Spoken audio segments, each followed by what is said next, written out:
ফাতেমা আসসালামু আলাইকুম। কেমন আছেন আপনারা? আশা করি সবাই ভালো আছেন। ঈদ মোবারক। আজকে তো ঈদের দিন। আর আমি সেমাই পাক করতেছি, মানে করেন দুধ বাদে আমার শ্বশুরে দুধ খায় না, তো এর লেগে আমি এক্সট্রা বোনা করা লাগে। আর পাস্তা রাঁধতেছি সকালে নাস্তারই, মানে কি পাক করছে হালকা পাতলা, আজকে সবই অল্প একটু করে দেখাবো। সকালে নাস্তার পরে এই যে মাংস পাক করতেছি, মানে গরুর মাংস, মানে ফ্রেশ মাংস, এটা অনেক ভালো। আমরা ঈদের 27 দিন মাংস আনা হয়, গরু জবাই করা হয় এদিকে গ্রাম দেশে, সবাই নেওয়া হয়, তো এই মাংস আর কি।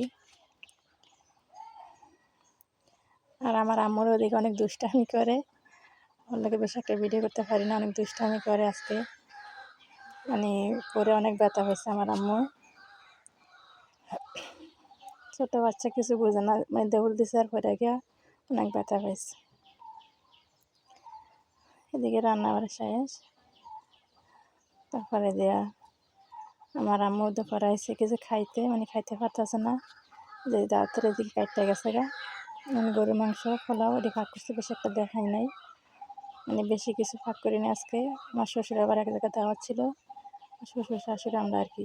আর আমার মেয়েরা খাওয়াইতেছি, আর আমার হাতে না খাওয়ালে নিজের হাতে খাইতে চায় না, মাঝে মধ্যে যদি ওর হাতে খায় আমার তো অনেক ভালো লাগে, দেখো এটা চায় না খাইতে নিজের হাতে, আমারই খাওয়াইতে হয়।